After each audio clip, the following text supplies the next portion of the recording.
Hey,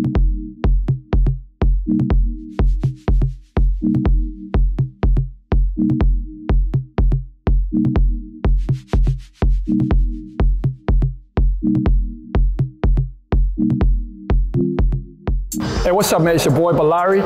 I'm here in beautiful Accra, Ghana, to talk to a legend, one of the people that are setting the pace for this diaspora moving back to Africa. And this brother is special. So I came out here just to interview him today and talk about all the great things he's doing here on the continent of Africa and his plans for the future. So without any further ado, I want to introduce you to my man.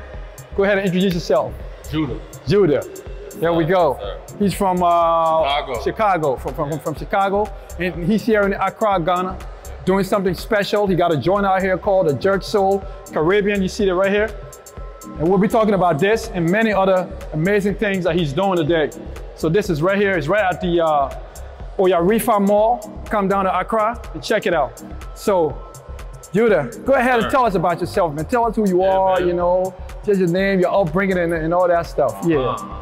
Well, first of all, thank you, man, for coming through. Absolutely, man. Absolutely. I'm always down for a good conversation. Absolutely. But yeah, I'm Judah. I'm from Chicago, Illinois, America, USA.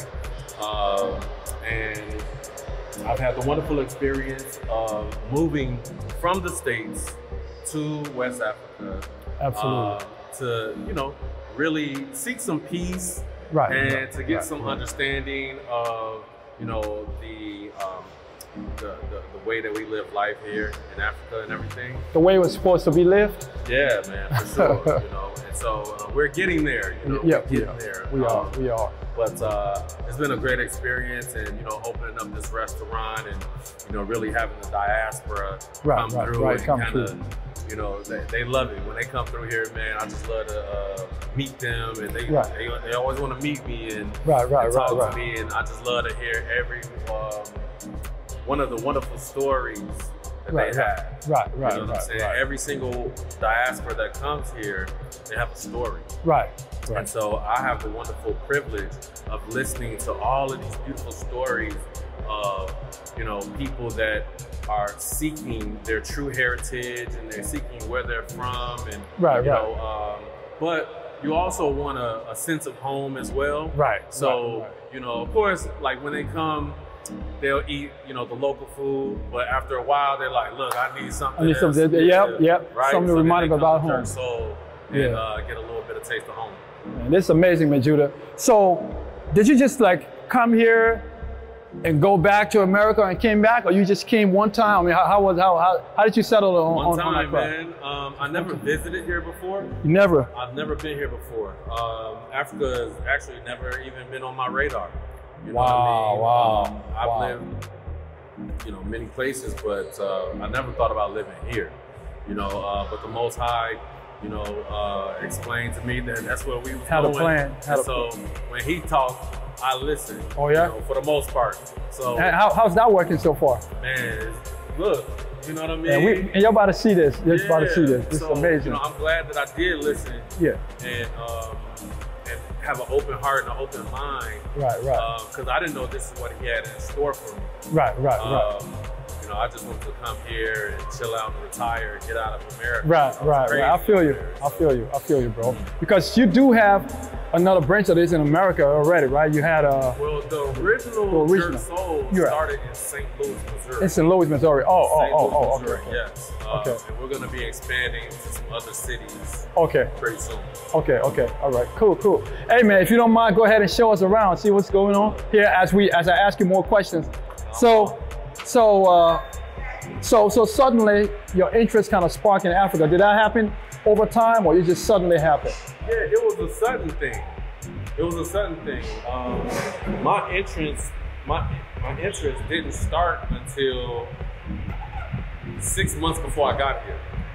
Wow, that was a short time span. Yeah, but it was a lot of information. You know, there's a lot of YouTubers that you know, that are putting the information out there about Africa, about Ghana, Rwanda, and South Africa, Kenya, Uganda.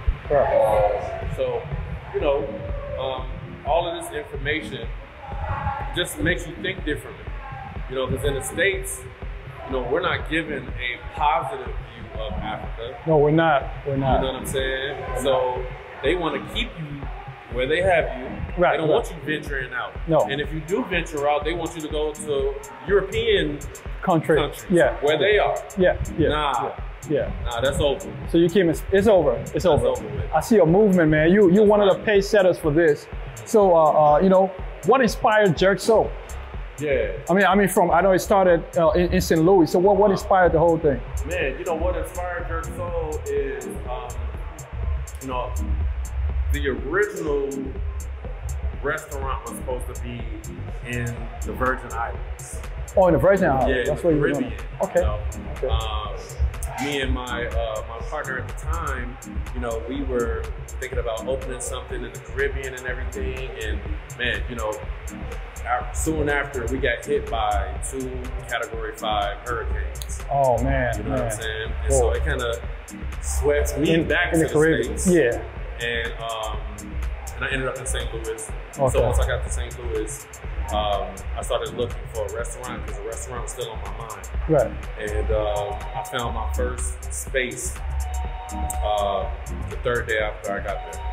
Oh wow, in St. Louis. So before you went to the Caribbean, you were in Chicago. Yeah. And then when you came back, you just went to St. Louis. St. Louis, Missouri. Okay, so that's where you started. Jerk Soul, and Jerk Soul is a combination.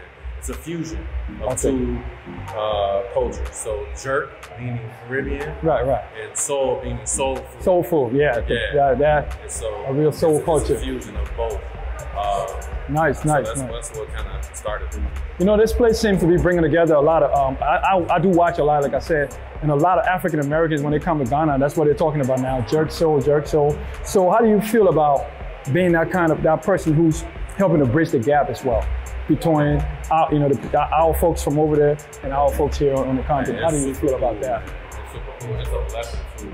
Right. Because, like you said, there is a movement of the diaspora, no matter where they're scattered, are coming back to the continent. They're coming back. And by the thousands. Right. So for the Most High to have me kind of in the middle, being like the person that's able to connect. Right. You know, connect them, and like you said, bridge the gap between them and Africa. Right.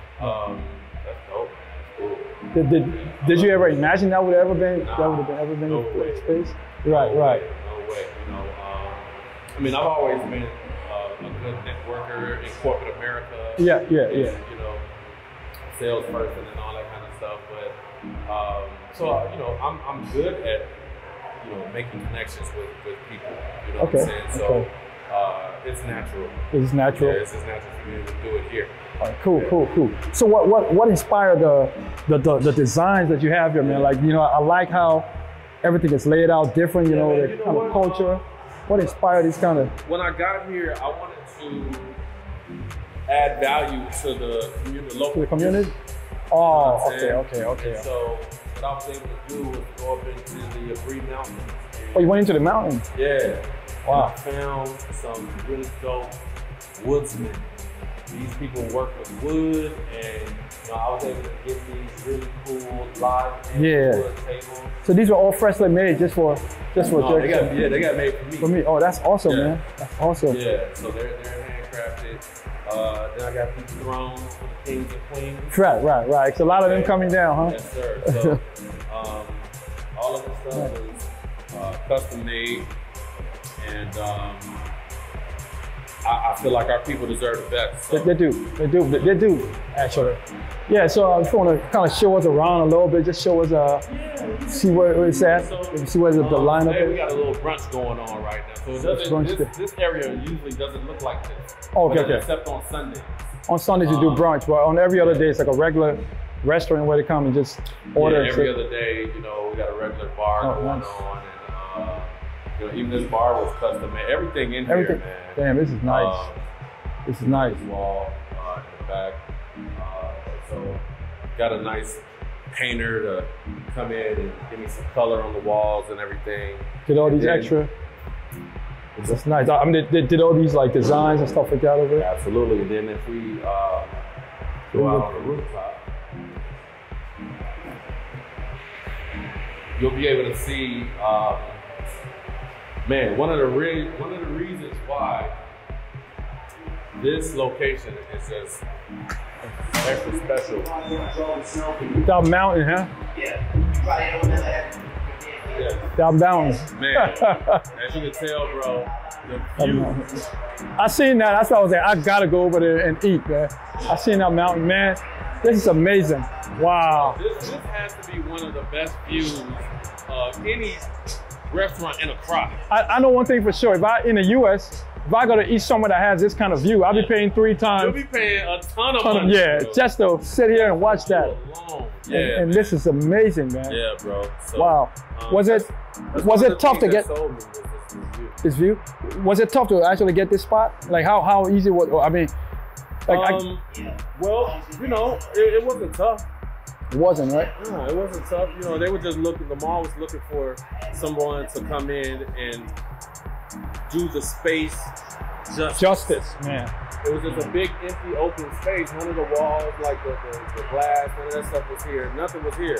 And so they wanted somebody to come in and do the space justice. Because if you got this kind of a view, you're really going to have to create something nice for the people.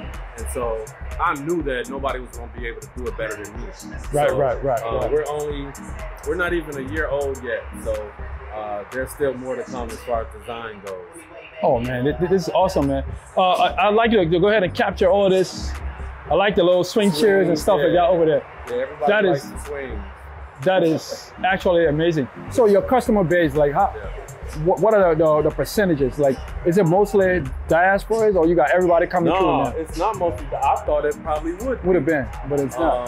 But it's mostly Ghanaians. Local Ghanaians. So I'd say it's maybe 60-40, even 70-30. Oh, wow. Yeah, wow. It's mostly Ghanaians. And, that's awesome. Which is dope because, you know, I feel like they want some variety. Right. And that's what I want to bring. I wanted to bring some variety. That's different, yeah. You know, so when you're looking for something different, right, but still similar to what you're used to from the dirt salt. So basically, it might be too early to ask. I don't know, but potentially, how you seen? Was the investment worth it? Oh, for sure. Worth it, dude. Just by the smiles on the faces of the diaspora when they come in, bro, and they so proud. They be like, "Bro, we so proud of you, man." Yeah, me too. That's why everywhere in the States, bro, they from coast to coast, man, and they tell me that all the time. Because you're setting a major pace. You're setting a major pace because a lot of people, you know how it is, man. People out from the U.S. First of all, getting that orientation into Africa is tough enough because, you know, they have that fake doctrine of don't go there, they don't like you, you know, like telling black folks don't go there, they don't like you there and all that stuff. So how did you find that when you came down to the continent? Did people reject you? Were you welcomed? I mean, like how was that? Nah, you can't reject me. I like that. Right. Like I said, as soon as I got here, I started adding value to the people. Right. I started giving people jobs and stuff. I started, you know, imagine there's a 20-something-year-old guy who did all of these. You did this? 20. Yeah. Imagine the bag I dropped on him. Okay. Wow. Or the guys who did my walls and the guys who did my tables and everything, bro. So I came dropping, you know what I'm saying? Just dropping. I'm like, boom, boom, boom, boom. I'm making everybody year. Oh yeah, it's gonna be hard to reject. It's gonna be hard to reject. It's gonna be hard to reject. No, I really, you know, like I said, you a pace setter, man, because a lot of people are wondering what to do when it comes to the continent. You know, some people are always asking, do I go look for jobs? Do I go start a business? What do you think? Do you think people should come out here trying to look for jobs, or people should come and do what you did? I think you should come out here creating jobs. I like to stand right in front of my man. You know, we gotta create jobs when we come here. You know, hey, Captain, I like this here, man. Don't worry about a thing. Because every little thing is gonna be all right. And this man is proving it. That's right. So you think people should come out here bringing solutions like you did? Absolutely. Finding ways. And that's what we're doing, man. You know, many of us come and we're doing business. Many of us come and just retiring. Right. And not doing anything. They want to spend their last days and years in Africa out here. Not having to worry about all of the madness in the States or the UK or wherever they are. Right. So how's your family responding to? I mean, I know it doesn't matter. You're a businessman, regardless. You were still gonna come. But how's your family respond? Have they come by to visit yet, or no?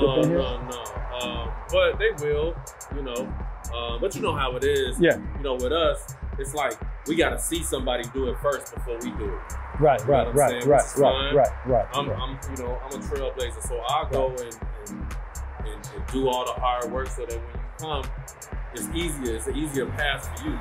You know what I'm saying? So I'm cool with that. It's been like that my whole life, so I ain't tripping. I want to tap into the numbers, man. Like not the money wise, but as far as people, like on average, what would you say? Both direct and indirect employees. Like how many people you actually hire, you actually employ here at this location? Or I mean, just in your whole network, like people that are getting some kind of employment as a result of what you're doing here. Yeah. It's a lot, huh? It could be. I mean, a lot of people have made money. You know what I'm saying? Since I touched that, for real. But as far as my direct employees, I got about 10, 11 employees. Wow, that's awesome. They're mostly Ghanaian, but I'm always, of course, continuing to add value to,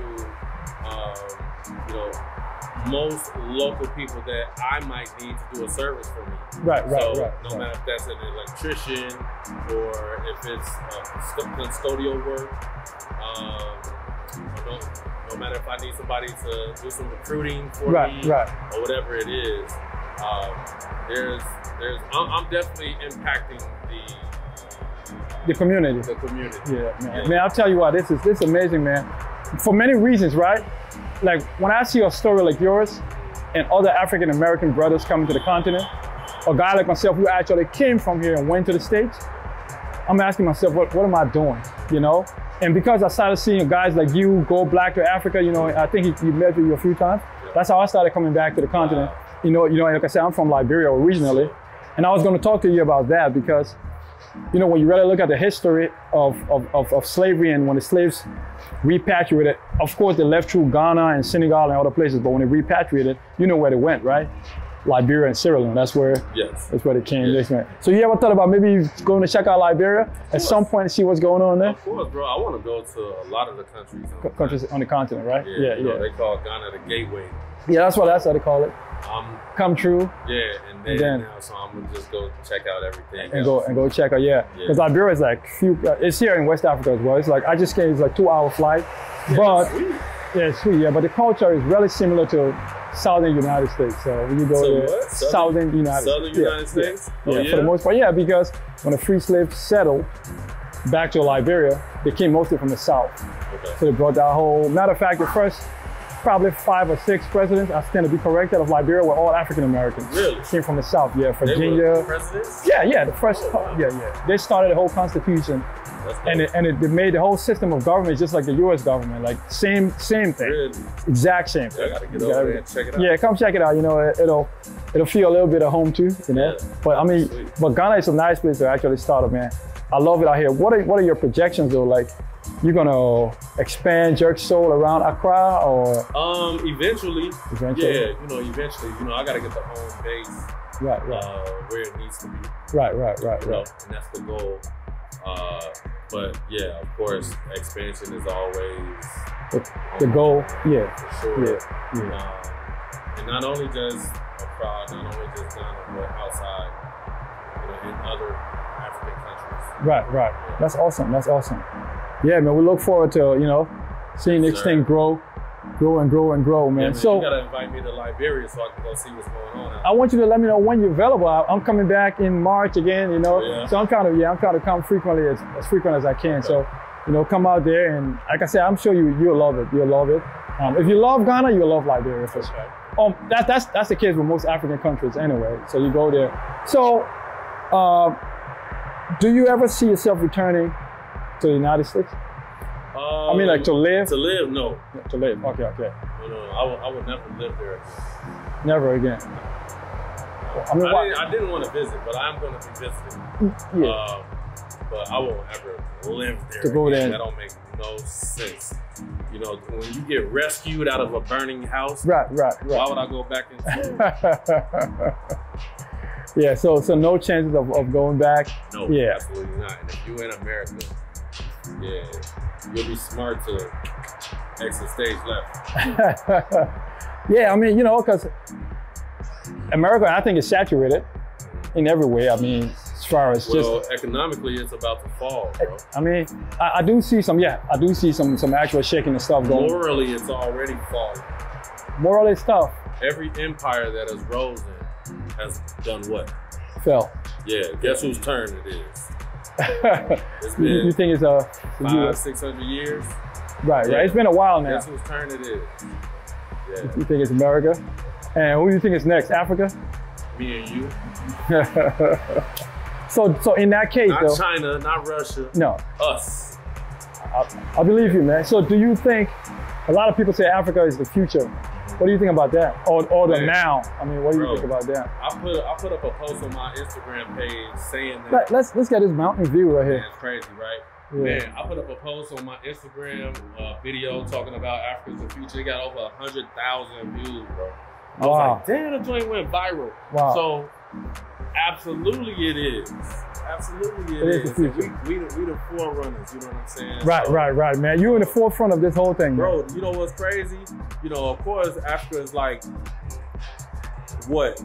The average person is like 25 years old, 30 years old. The youth of the continent. Like so how do you not harness all of that youth? Yeah. And then combined with the natural resources on the continent, we got everything we need. That's amazing, man. That's amazing. I'm excited to, you know, because I live there, so I'm excited to see a brother like you out here doing it, and it motivates me. A lot of guys like myself, or folks like myself, who came from the continent and went to the West and not thinking about coming back, and we see what you're doing, it's gonna drive us all to come back, man. We really do appreciate you taking that bold step, man, just to come out here. First time ever. Like, some people come like 20 times before they even move. I see, because, you know, I mean, you came here one time. I've been going back and forth to Ghana for 5 years. I was like, okay, cool, that's what's up. I packed my bags, and 6 months later I was here, and I wouldn't have it no other way. Well, what do you think, money-wise, a young person in America, or just anybody, would need to have saved up to do what you did? Well, you don't have to have a lot of money. Right. You know, and I hear my people talking about, oh, I don't have enough money. Bro, your iPhone is $2,000.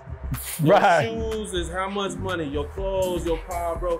We spent all this money on frivolous Man, you got a point there. So you got enough money to get a plane ticket. You hear that? And then plane tickets don't cost that much. No, it doesn't. You got enough money to get a plane ticket to at least visit. You don't have to do what I did. Just move, But you gotta at least start with visiting. Come out here and see what's going on. Yeah. Right. All them excuses. Oh, you got the money. Yeah, you do. Good morning. Yeah, you do. So I mean, because a lot of people are saying that, oh, I need a lot of money to go to Africa. I'm like, no, I know people that have moved here with $3,000. Wow. And they doing well. Wow, so the money is long out here, huh? The dollars. Bro, if you got some smarts about yourself and some business acumen, you can come here. There's plenty of opportunities for you to add value to the people here. If you add value, money will come. So have you just always been that way, just business savvy? Like, did you ever work for somebody else? Or? Yeah. I was a sales manager in corporate America for many, many years. Oh. You know what I'm saying? You know, but I was a businessman in the street. All right. Came out the street. Right. Got in corporate America, business. Came out of corporate America, entrepreneurship. Right? You just never look back. Yeah. And so, you know, yeah, bro. It seems like that's the way out in America too. Entrepreneurship, man. This is that 9 to 5 stuff. Yeah. The only thing is, you know, everything is so saturated. Every genre is saturated. Right, right. That's what I was saying earlier. Yeah, it seems like everything is saturated. Open, Africa is just, it's like open country. Sense. I mean, look at this. Right here, like 20 years from now, this, not even 20, 10 years from now, 5, yes, you're right. This is gonna be worth. Yeah, it's a ton of growth happening. A lot of building happening, you know, so I'm the type of person that I like to get in on the ground floor when I see something growing happening, like, right? Oh, let me get in on that. Let me get in there, yeah. You know, and that's what smart investors do. Right. And that's pretty much what you're doing. You're out here making it happen. Man, listen, I wanna ask you about your personal, I have to ask this question, your upbringing, like how was it? Yeah, well, like I said, I'm from the South Side of Chicago. Yeah. So, how was it? Yeah. Like, was it? It was fun. It was gangster. It was rough. It was awesome. You know what I'm saying? Everything just mixed up. Everything is ups and downs. You know what I'm saying? Because you know, in the States, our people, we at the bottom. You know, very much. I don't know why when we come here, y'all think we got all this money and all this stuff. Y'all don't understand. We at the bottom. Yeah, we are. Okay. We are. So we have to scratch and claw to climb up to the top. Yeah. You know, with somebody keeping they foot on us, you know what I'm saying, constantly. Right. For hundreds of years. Right. You know what I'm saying? But we are special people and can't nobody stop us. And so we just keep grinding and we come out on top every time. Right. You know what I'm saying? It seems like you can just come out here and it happens, man. You can come if you apply yourself with some drive, with some goals, you know, and with some vision. Right. And you can make something beautiful happen for your life, for your family. You can come out here and get you some land. You can't get no land in America. No, you can't. Thought you bought you a house. No. But try not paying those taxes. They'll take that. They'll take it from you. So it's never yours. It's never yours. It's never yours. It's a trick out there. And so we got to start thinking about the real. And so, man, I ain't saying this is perfect. It's nowhere near perfect. It's not. It's not. I mean, it has its imperfections. It has a lot of imperfections. But there's nowhere like home, though. There's nowhere like home. Yeah. Right? So I don't have to worry about the police. No, that's one thing. Yeah. You know what I'm saying? Trying to hurt me, or I don't have to duck gunshots out here. I don't have to hear sirens all day and night. When's the last time you heard gunshots around here? Never. Ain't no guns out here. I mean, the police got their little guns, but they ain't. Never. I hear roosters. That's more relaxing, man. Yeah. That's more relaxing. That's about it. That's awesome, man. That's awesome. So what as far as the dishes, like, I want you to go a little more details in so y'all make Caribbean kind of dish, but you also make like the South Side kind of soul food. Fusions. You know what I'm saying? So what we do is we fuse a lot of different cultures, a lot of different dishes with the Caribbean, right? So Italian. This is what happens in Chicago. You know what I'm saying? We got a lot of Caribbean restaurants in Chicago everywhere. We eat a lot of jerk in Chicago. So, and it's a big food town. So we jerk Italian food. We jerk Mexican food. We jerk soul food. We jerk everything. Wow. Okay? Wow. And so this is the food that I've been eating. And so I'm like, man, I'm gonna bring it to St. Louis. Yeah. Right? Instant success. I'm gonna bring it to Ghana. Instant success. Man, that's awesome. So it's just different. You know, in 2023, the culinary industry is ever evolving. Right. Better and better, and just cool little, you know what I'm saying, dope little fusions and foods and stuff, man. And so, you know, I definitely want to bring something similar out here. Wow, that's awesome. Mountain view, rooftop. You must be paying a lot here. Man, you know what? It's not cheap. It's not cheap. But it's less than the States. Yeah, it's way less or less? Less. Well, less. Not way less. Because I keep hearing Accra is kind of getting up there because y'all coming here. That's what it is. Y'all coming here, so Accra is like, everywhere's expensive now. Before we got here, everything was much cheaper. Yeah. But y'all bringing that dollars over here. Everything is you know, starting to go up. So get here now.